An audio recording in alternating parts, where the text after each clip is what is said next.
ওয়াজ শুনে এক লোক খুব মোটিভেটেড হয়েছে। বাড়িতে যাওয়ার পরে খাবার খেতে শুরু করেছে, গরুর গোশত দিয়ে খাচ্ছে। বিবিও ডাইনিং টেবিলে বসে ভাত দেয়, গোশত দেয়, হাজবেন্ডও খায় আর মিট মিট হাসে। বিবি বলে, এই রাত বাজে 12টা, ওয়াজ শুনে আসছো ভালো কথা, খাইতেছো, হাসো কেন?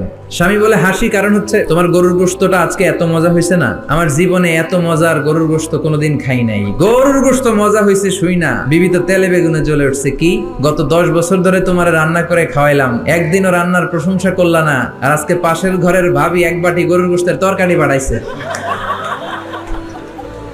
ওই ভাবি এক বাটি তরকারি পাঠাইছে, এই জন্য রাত্রে আর রান্না টান্না চুলায় বসাই নাই, ওই তরকারি দিয়ে খাবার দিছি। ওই বেটির রান্না তোমার এত ভালো লাগছে, খাও জন্মের খাও, আর রান্ধুম না। এরকম করলে কিন্তু রোজা রাখা লাগবে।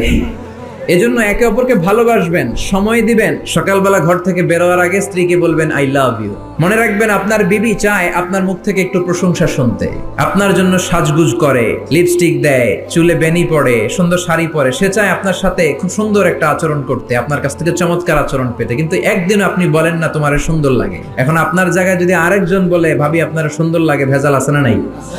কথা বুঝার চেষ্টা করবেন। যেটা বলবেন আপনি, আপনার বিবি মোহর দিয়ে আপনি তাকে রাজকুমারী করে ঘরে আনলেন, একদিনও বললেন না তুমি সুন্দরী, তুমি অনন্যা, তুমি সুস্নিগ্ধা, তুমি সুহাসিনী, সুকেশিনী, অসূর্যম পর্ষা, মেঘ কালো কেশ, কাজল কালো চুল, হরিণের মতো ডাগর ডাগর তোমার দুটি চোখ।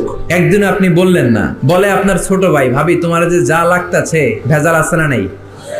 এজন্য আপনার বলা দরকার, আপনিই বললেন। আমার মায়েরা, আপনারাও স্বামীকে শ্রদ্ধা করবেন, ভালোবাসবেন। খাদিজার মতো, আয়েশার মতো ফ্যামিলিটা জান্নাত করে দিবে কে?